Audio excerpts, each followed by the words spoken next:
So next is C-sharp typecasting. So typecasting in C-sharp allows you to convert a value from one data type to another.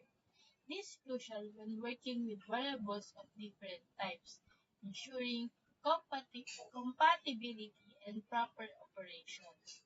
For instance, you need to convert a double into an integer, or vice versa. C# has two main types of casting. First is implicit casting. So, yung implicit casting happens automatically when a smaller data type is converted into larger one. Since there's no risk of losing data, the conversion requires no manual intervention. Example of implicit casting is kite to int to long, and float to double. This is the code example. In this example, the int value my int is automatically converted to a double because double has a larger range and can hold the value without loss. Again, implicit casting makes your code cleaner and avoids unnecessary manual conversion when dealing with compatible data types.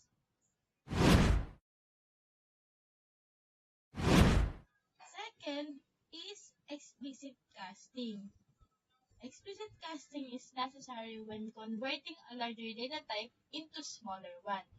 This process requires manual intervention because there's possibility of losing data, like decimal points. To perform explicit casting, you must specify the target type in parentheses, like this. Here, the decimal portion of the double value is concatenated during the conversion to int.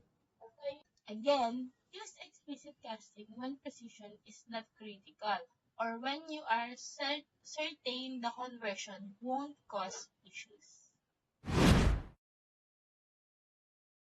Now, let's move on to type conversion methods or using built-in function. C# also provides several built-in methods for type conversion through ConvertCast. These methods are versatile and can handle conversion between various types, including those that are not directly compatible. This is the example of type conversion method. So, diyan makikita natin yung my int is kinonvert niya to string. Also, yung pangalawa, yung int ulit, kinonvert niya sa double. And yung double, kinonvert niya to int 32. And yung boolean, or yung my bool, is kinonvert niya to string.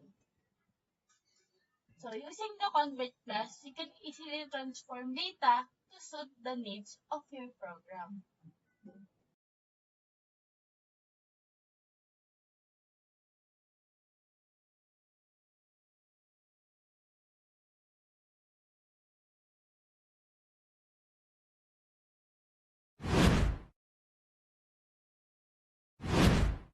So, why do we need type conversion? Type conversion is essential in scenarios where operation requires variables to be incompatible data types. For example, user input.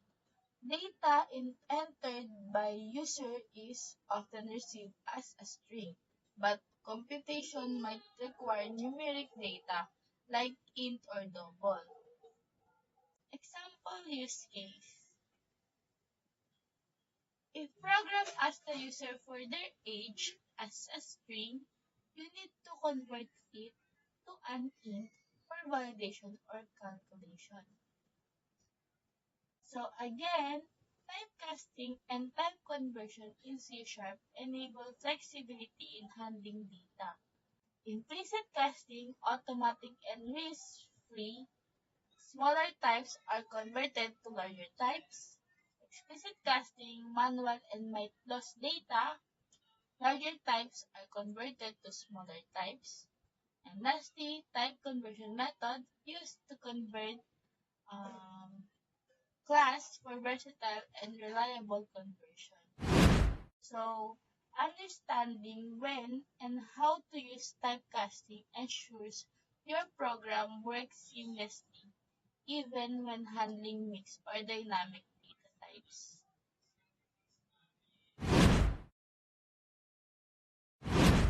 So next, getting user input.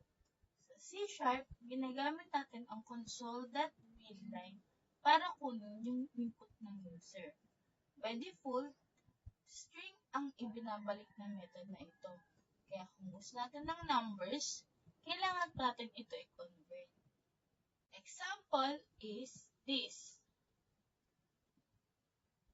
Sa example na ito, tiyatang natin yung age ng user at kino-convert natin yung input nila from string to int. Pero, kung magkamali ng input yung user, like kung magta-type siya ng text instead of a number, may error tayong makikita, like system.format exception. So, basically, typecasting help us make sure na tama yung data type na ginagamit natin. Importanteng malaman kung kailan mag-automatic casting at kailan manual casting. Especially kapag nagtatanong tayo ng user input.